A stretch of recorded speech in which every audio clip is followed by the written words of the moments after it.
Baik, Assalamualaikum warahmatullahi wabarakatuh. Jadi kami dari kelompok H, kelas Tata Kelola Manajemen Risiko kelas C. Di sini kami akan mempresentasikan materi mengenai kontrol penanganan risiko untuk risiko bahaya. Sebelum memulai menjelaskan materi, izinkan saya untuk memperkenalkan anggota kelompok H. Jadi di sini ada Atika Fauza dengan NPM akhir 126, saya sendiri Mania dengan NPM akhir 142, Muhammad Wongso dengan NPM 144 dan juga Melati Cahyaning dengan NPM akhir 185. Baik, langsung saja menuju ke materi yang pertama. Jadi yang pertama di sini adalah jenis pengendalian risiko. Jadi yang pertama itu ada preventif atau pencegahan. Jadi mencegah risiko sebelum terjadi. Kemudian yang kedua ada korektif. Jadi mengurangi dampak risiko yang sudah terjadi. Kemudian yang ketiga ada direktif atau petunjuk. Jadi mengarahkan tindakan untuk mencegah risiko. Kemudian yang terakhir ada detektif. Di sini yang dimaksud detektif itu adalah mengidentifikasi risiko setelah terjadi. Nah, selanjutnya ada zona risiko bahaya atau hazard resource. Jadi, zona risiko bahaya ini membantu organisasi mengelola risiko berdasarkan tingkat keparahannya. Nah, comfort zone mencakup risiko rendah yang masih dapat ditoleransi. Nah, jika risiko ini meningkat, masuk ke Soutius zone di mana perlu tindakan mitigasi. Nah, concern zone itu mencakup risiko tinggi yang sebaiknya dialihkan, misalnya dengan asuransi. Kemudian jika risiko sudah ekstrim, maka masuk ke critical zone yang harus dihindari atau dihentikan. Kemudian saya akan jelaskan terkait dengan jenis kontrol yang pertama, yakni kontrol preventif. Kontrol preventif yakni jenis pengendalian risiko yang paling penting dan digunakan oleh semua organisasi untuk mengelola risiko tertentu. Meskipun tidak mungkin menghilangkan semua risiko secara hemat biaya, pengendalian ini bertujuan untuk mencegah bahaya sebelum terjadi. Contohnya termasuk pemisahan tugas dalam keuangan dan penggunaan pelindung mesin. Lalu, keuntungan utama pengendalian preventif adalah menghilangkan bahaya sejak awal, tetapi kekurangannya adalah biaya yang tinggi dan potensi pengurangan efisiensi operasional. Dalam praktik kesehatan dan keselamatan, penghapusan risiko dilakukan sejauh yang wajar dengan mempertimbangkan keseimbangan antara biaya dan juga manfaat. Lalu yang kedua adalah kontrol korektif. Kontrol korektif diterapkan ketika kontrol preventif tidak memungkinkan atau juga tidak layak. Kontrol ini berfungsi untuk memperbaiki atau mengurangi risiko setelah kejadian terjadi, tetapi harus dipersiapkan sebelumnya. Contohnya termasuk patch perangkat lunak, kebijakan karyawan baru, atau tindakan disipliner. Keuntungan kontrol korektif adalah lebih sederhana, hemat biaya, dan dapat diterapkan tanpa mengubah prosedur yang ada. Namun, manfaatnya mungkin sulit diukur dan biaya implementasinya bisa melebihi manfaat yang diperoleh. Kontrol ini seringkali diperlukan untuk kepatuhan terhadap peraturan, meskipun desain dan penerapannya dapat memicu diskusi panjang terkait efektivitas dan juga biaya. Selanjutnya yaitu pengendalian direktif. Nah, ini merupakan metode yang digunakan oleh organisasi untuk memberikan arahan kepada staf dalam menjalankan tugas-tugas tertentu. Nah, hal ini tuh melibatkan prosedur yang terdokumentasi, pelatihan, informasi, dan instruksi. Pengendalian direktif ini adalah komponen penting dalam pendekatan keseluruhan pengendalian risiko. Nah, namun dapat menjadi tidak aman jika prosedur tidak diikuti dengan baik.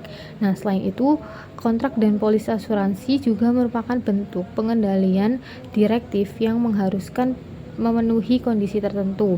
Pengendalian direktif ini biasanya menjadi respon pertama dalam menghadapi kejadian yang tidak terduga.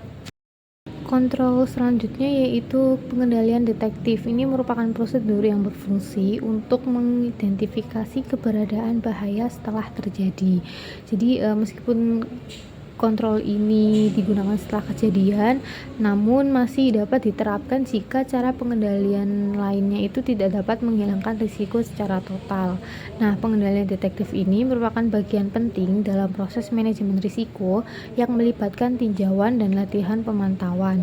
Keuntungan dari pengendalian ini adalah kemudahannya dalam administrasi dan memberikan peringatan dini jika pengendalian risiko lain telah gagal. Namun, kerugian dari kontrol detektif ini atau pengendalian detektif ini adalah risiko telah terjadi sebelum terdeteksi. Selanjutnya yaitu biaya pengendalian risiko. Saat mempertimbangkan biaya implementasi kontrol, penting untuk memperhatikan perubahan tingkat risiko akibat penerapan langkah-langkah pengendalian. Ini melibatkan perbandingan antara risiko inherent atau tanpa kontrol dan risiko saat ini, yaitu dengan kontrol. Organisasi harus memahami bahwa biaya kontrol merupakan bagian dari total biaya risiko dan mengevaluasi efektivitasnya. Dalam ilustrasi kontrol risiko, semakin panjang garis kontrol menunjukkan semakin besar dampak kontrol, tetapi juga semakin tinggi biaya dan upaya yang dibutuhkan. Analisis biaya manfaat diperlukan untuk menentukan efektivitas kontrol dan menetapkan prioritas yang optimal. Grafik pengendalian risiko menunjukkan bahwa pada awalnya, kontrol berbiaya rendah dapat secara signifikan mengurangi potensi kerugian. Namun setelah titik tertentu, peningkatan pengeluaran untuk kontrol hanya memberikan pengurangan risiko yang minimal, sehingga menjadi tidak lagi efektif secara biaya.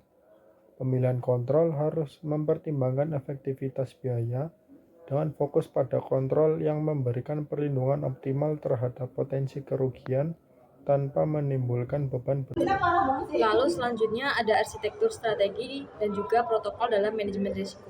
Jadi untuk arsitektur risiko sendiri itu adalah sistem yang mengatur bagaimana informasi tentang risiko itu disampaikan dan siapa yang bertanggung jawab dalam menangani risiko tersebut.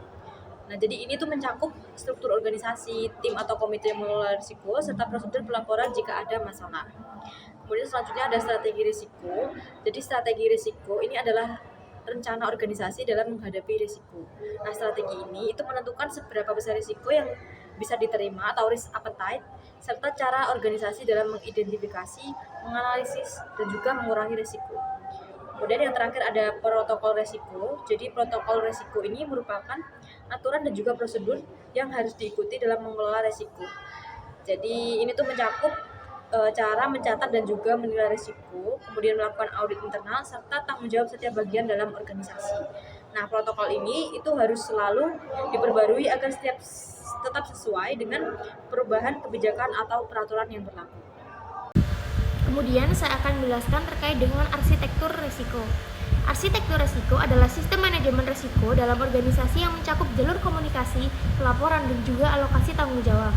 Untuk mengintegrasikan manajemen risiko dalam operasi inti, tanggung jawab harus jelas dalam hal strategi, penerapan standar, dan juga audit kepatuhan. Arsitektur ini sering direpresentasikan dalam diagram untuk menunjukkan hubungan antara komite yang bertanggung jawab atas risiko serta prosedur eskalasi yang diperlukan. Dokumentasi manajemen risiko terbagi menjadi manual manajemen risiko atau catatan statis tentang proses dan juga daftar risiko atau catatan dinamis yang melacak perubahan dan perbaikan sebagai rencana tindakan. Kemudian ada strategi manajemen risiko. Strategi manajemen risiko menetapkan pendekatan organisasi terhadap risiko dan dituangkan dalam kebijakan manajemen risiko. Strategi ini mencakup masukan risiko dalam STOC, yakni strategi, taktik, operasi, dan juga kepatuhan, serta menentukan selera risiko berdasarkan investasi, kendali, dan juga toleransi bahaya.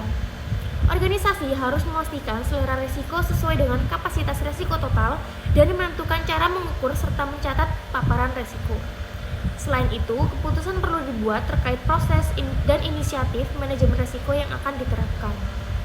Strategi ini juga menetapkan tujuan manajemen risiko, tingkat kematangan risiko yang diinginkan, serta bagaimana aktivitas manajemen risiko selaras dengan operasional organisasi. Protokol manajemen risiko ini tuh dituangkan dalam prosedur dan pedoman yang mencakup penilaian risiko terhadap strategi, proyek, dan operasi. Nah, organisasi perlu menetapkan frekuensi laporan risiko serta pihak yang bertanggung jawab dalam pengumpulan informasi. Protokol manajemen risiko ini harus ditinjau setiap tahun agar tetap relevan dan memanfaatkan teknologi terbaru. Selain itu, cakupan dokumentasi manajemen risiko itu kan sangat luas dan dapat mencakup berbagai jenis dokumen. Jadi, protokol manajemen risiko itu mendefinisikan kegiatan yang diperlukan, standar yang harus dicapai, serta prosedur yang memberikan arahan bagi direktur, manajemen, dan staf organisasi. Manual manajemen risiko. Manual manajemen risiko ini mencakup kebijakan, tanggung jawab, prosedur, protokol, serta panduan prosesnya dan kerangka kerja manajemen risiko. Manual manajemen risiko juga mengonfirmasi protokol yang ditetapkan dalam pedoman risiko yang dapat disusun sebagai dokumen terpisah untuk mempermudah pembaruan. Selain itu, panduan manajemen risiko menjelaskan sistem dan prosedur pemantauan kinerja serta mekanisme pelaporan dan komunikasi. Jadi secara keseluruhan, manual manajemen risiko ini mendefinisikan konteks pelaksanaan manajemen risiko dalam organisasi.